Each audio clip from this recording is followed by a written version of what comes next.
Técnica de exploración del cerebro. Miremos a ver cómo quedó aquí el algoritmo y que nos muestra. Entonces, no sé si lo estén viendo ustedes. Ustedes de acá grandecito.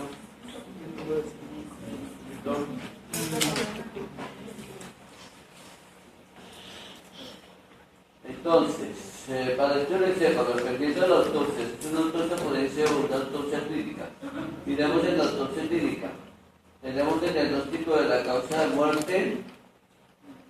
Si tenemos el diagnóstico de la causa de muerte, pues podría ser el estudio del cerebro en fresco. Pero si no tenemos la causa de muerte, entonces es mejor fijar el cerebro durante unos 10 días y ahí sí cortarlo. Aunque nosotros hemos visto que el cerebro lo podemos cortar en fresco, ya todos lo saben que se puede cortar en fresco. De todas maneras, estos cerebros, en caso de muerte que todavía está siendo investigada, es mejor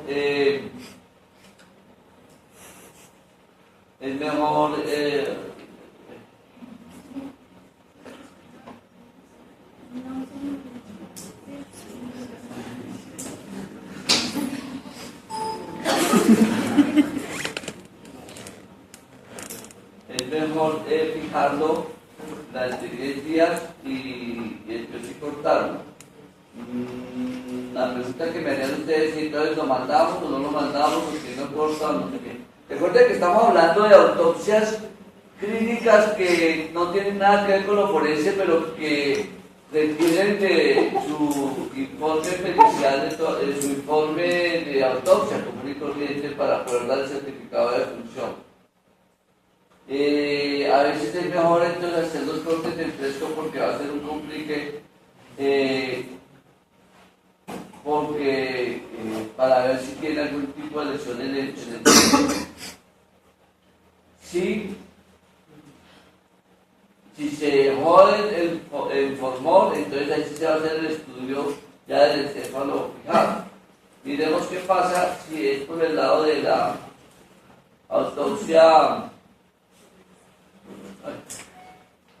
Si es por el lado de la autopsia forense, entonces habría que mirar si tiene trauma en el sistema nervioso central. Si tiene trauma en el sistema, si no tiene trauma, pues se podría fijar o se hacen los cortes en fresco. Si tiene trauma, pues se hacen cortes en fresco para poder establecer y documentar los tipos de trauma que tenga. Para eso, entonces, se van a utilizar una serie de materiales. Ya sabemos.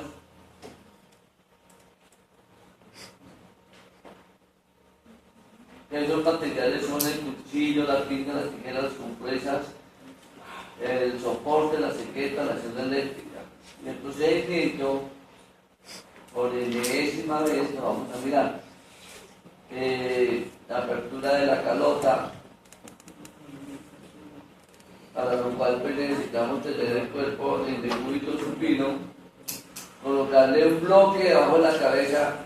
Esto se les olvida casi todo, ¿no? Que siempre debemos tener algo, el ladrillo que les digo yo, el ladrillito hay que ponerle para que la cabeza suba un poco. Después de eso, entonces hacemos la incisión bimastoidea. De la incisión bimastoidea descendemos del colgajo anterior hasta el borde superior de las órbitas, después descender el colgajo posterior hasta la región occipital. Todo esto es simplemente cierre tu ojo y acuerdes. Disecar los músculos temporales. Después, aquí faltaría es decir que sacar el periósteo, resecar periosteos si hay trauma. Si no hay trauma, pues no es necesario. Cortar con cegueta desde el hueso frontal hasta la región supremastoidea, después cortar desde el punto medio occipital hasta las regiones supremastoideas derecha e izquierda formando la V invertida, y después sí retirar la calota dejando la dura madre adherida al cerebro.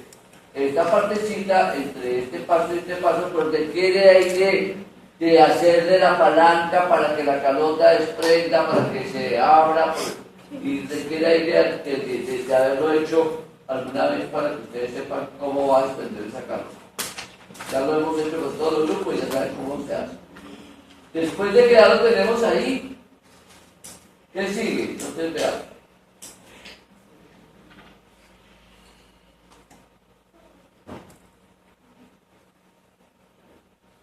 Entonces viene la extracción del encéfalo. ¿Cómo entendemos ese encéfalo? Primero cortar la dura madre siguiendo el corte de mastoideo, si es que no ha quedado cortada cuando hicimos la selección. Lo ideal es que no quedara cortada con la selección, sino que quedara la dura madre cubriendo todo el cerebro. Después hacemos lo de los pares, ¿no? Que pues tratamos de mostrárselos el par 1, 2, 3, 4, las carótidas internas, el tallo hipoficiario.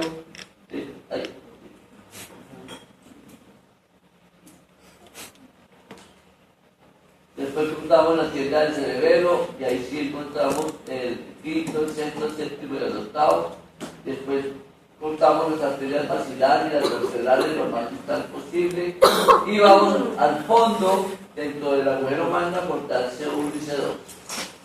Se retira cuidadosamente el encéfalo utilizando pues para ello la otra mano.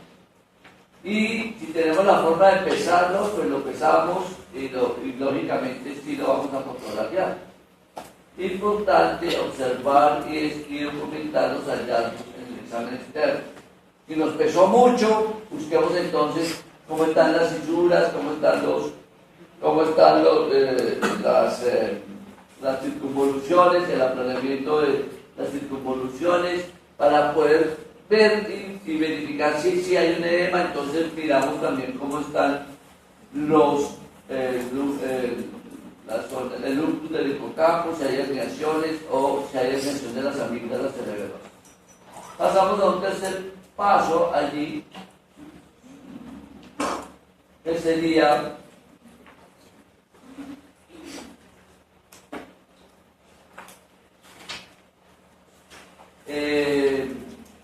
no olvidar reconocer el lado derecho del izquierdo, ¿no? Identificar cuál es el derecho del izquierdo. Algunos tienen problemas con eso. Se empieza la disección del cerebro.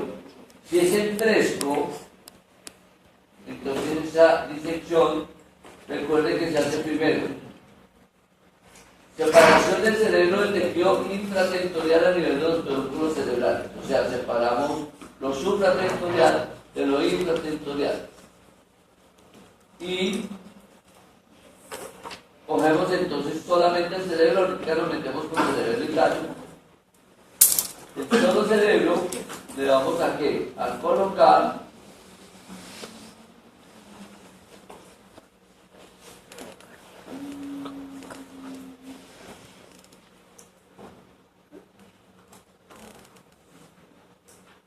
aquí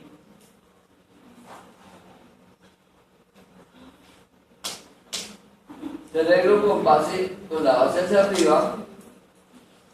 Hacemos el primer corte a nivel del tercio medio del lóbulo frontal, el segundo corte en el borde superior de los lóbulos temporales, el tercer corte a nivel del quiasmático, el cuarto corte a nivel de los corpúsculos mamilares o cuerpos mamilares y el quinto corte a nivel occipital. Esto lo hemos hecho con todos los grupos, recuérdenlo bien. Y ahí sí, y lo vamos colocando de manera ordenada en un sitio que nos permita después tomar una foto bien. Ustedes han visto que yo he usado pues algunas cositas que tengo allí, algunos elementos que nos permiten como hacerlo más pulcro, pero no son indispensables esos elementos. Lo que sí es indispensable es que mantengan mucha limpieza para que no vayan a tomar una foto totalmente cochina, más si han hecho el esfuerzo de cortar adecuadamente los diferentes tajadas cerebrales. Entonces se identifican los componentes anatómicos, se compara el lado derecho con el izquierdo, que es lo más importante, y listo.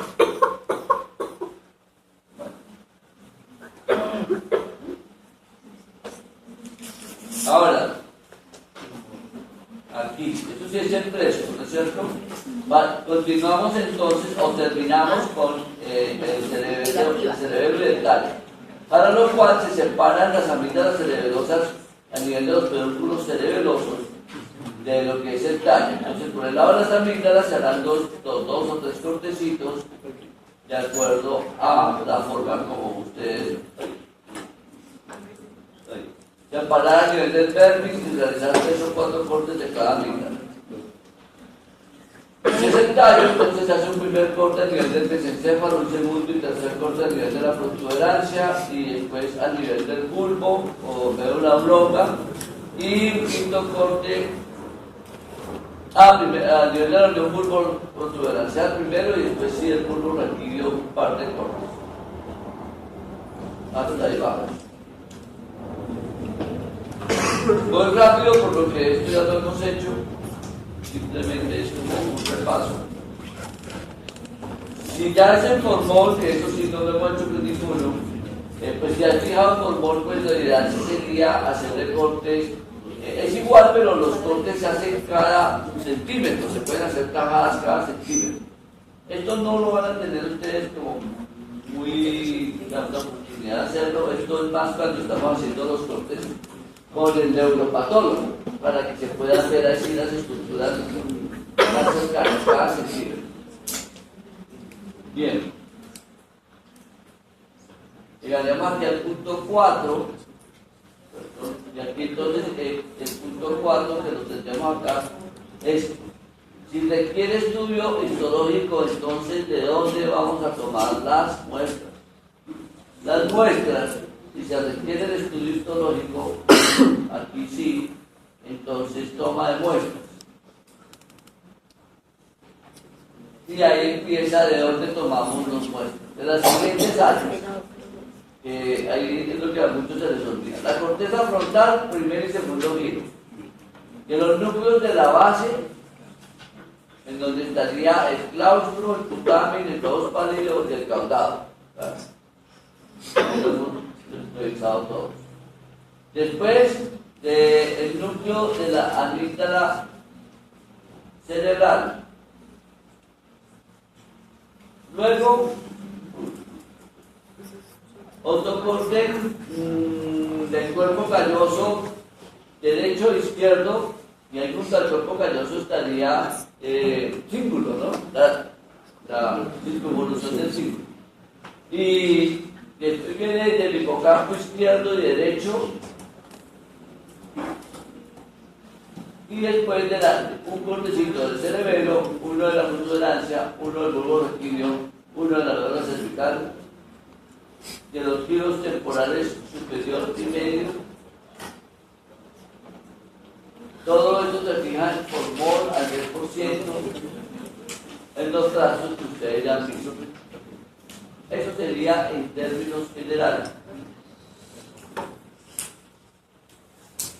Aquí. Si no requiere estudio histológico, entonces podemos cerrar la cavidad craneal. Recuerden que el cerebro no va metido ahí. Para eso se hace un lavado de la cavidad craneal. Se pone la calota y se hace el afrontamiento del costado anterior y posterior y una estructura continua para terminar así el estudio del cerebro. ¿Alguna pregunta?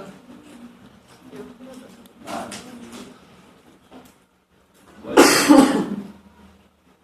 Muy bien. Nos metemos entonces ahora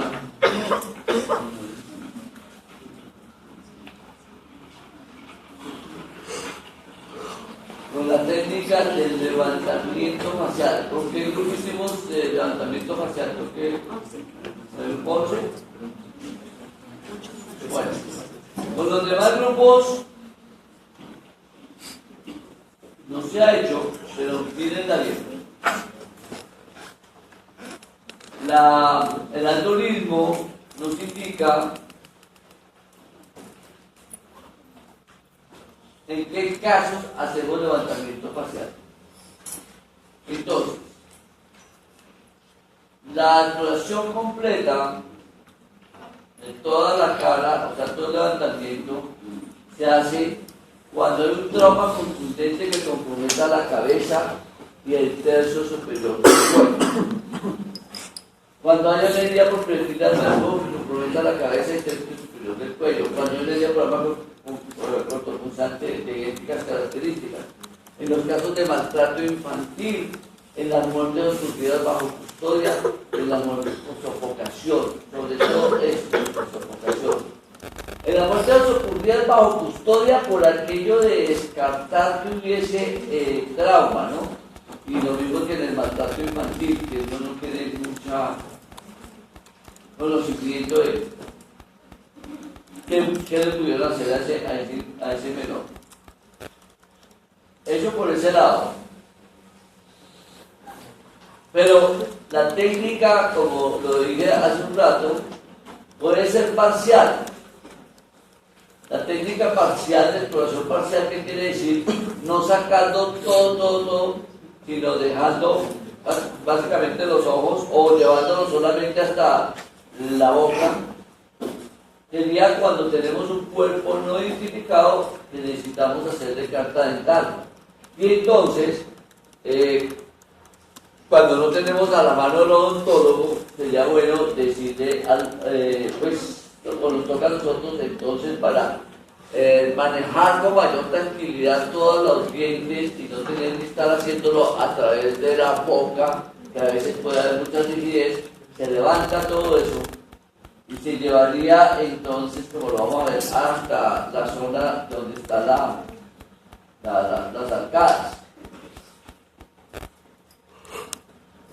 O cuando las lesiones traumáticas solamente comprometen la región de la mandíbula, o sea, el maxilar inferior. Bien, los materiales son los mismos, solo que esto podría ser necesario la hoja de bisturí. Bueno, aquí hablan de un periostoto con cuchillo con poco filo, mejor el cuchillo con poco filo, pues, que sirva para retirar el periósteo de estos pequeños huesos o lo que son maxilares y malares. Las pinzas con garras y garras y lo demás lo mismo. Bien.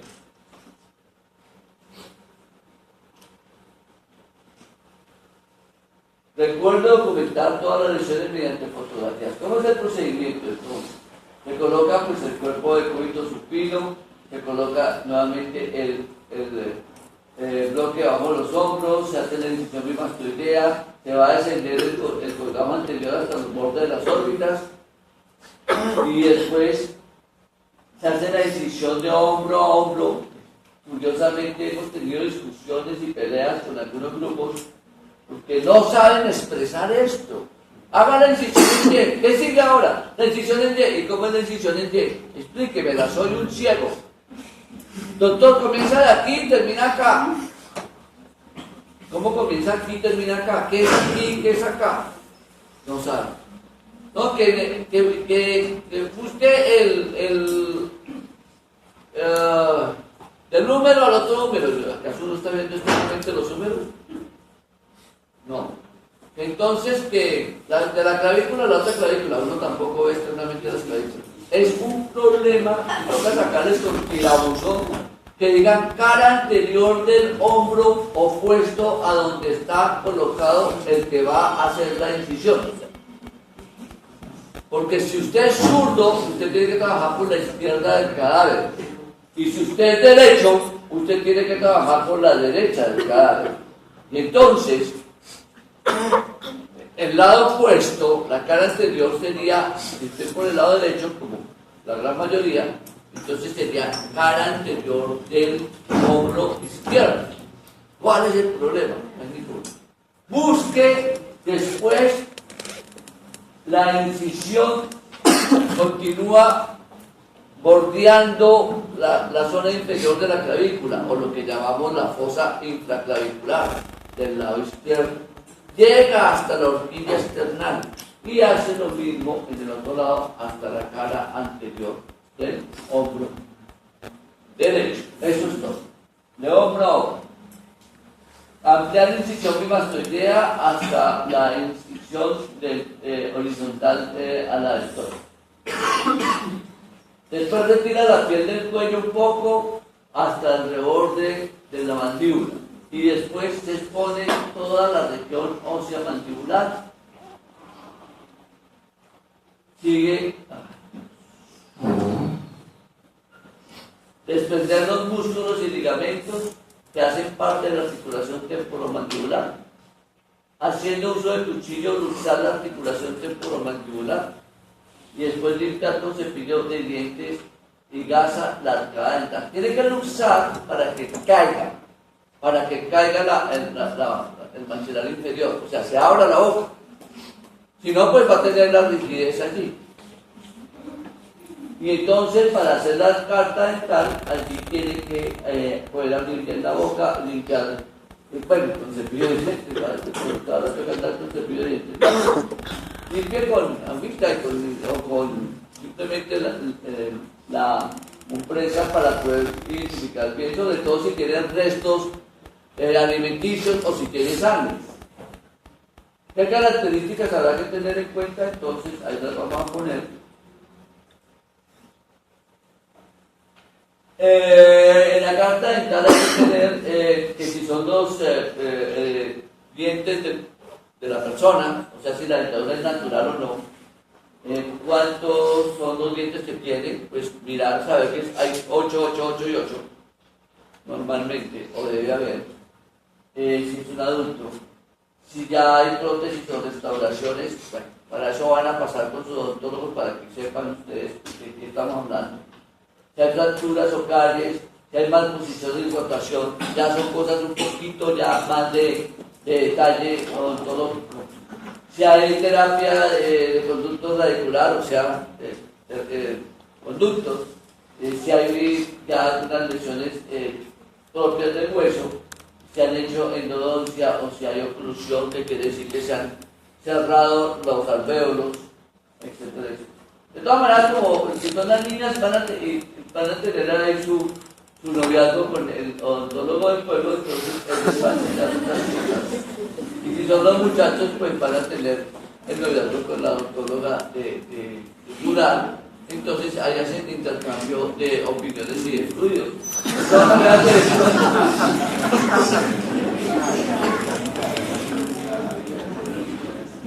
esto sí la gente se hace, que llegue rápido el rural. Bueno,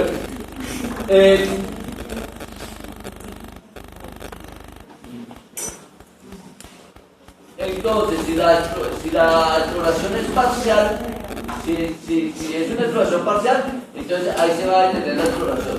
Si la exploración no es parcial, entonces vamos a pasar al punto 2. O sea, vamos a continuar, ya hicimos la parte, entonces vamos a continuar más hacia abajo, vamos a continuar más hacia abajo, aquí.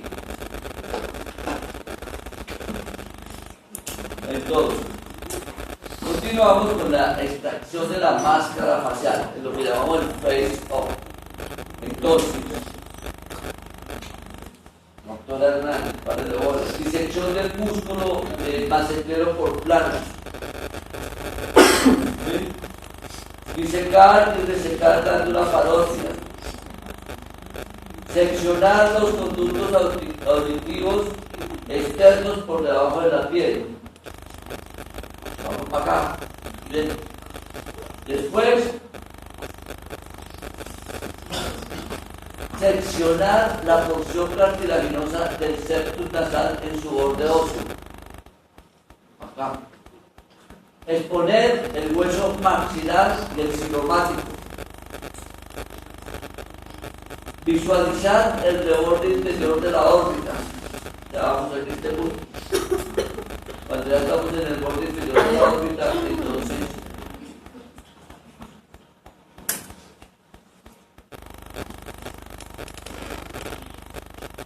disecar la piel adherida al reborde interno de las órbitas y exponer los huesos nasales. Ya estamos llegando a la zona media. Cortar músculo oculomotores. Entonces ya nos estamos metiendo por dentro del globo ocular y llegar bien al fondo a cortar el nervio óptico por detrás del globo ocular. Es un poquito ya dispendioso eso. retirar la máscara facial con globos oculares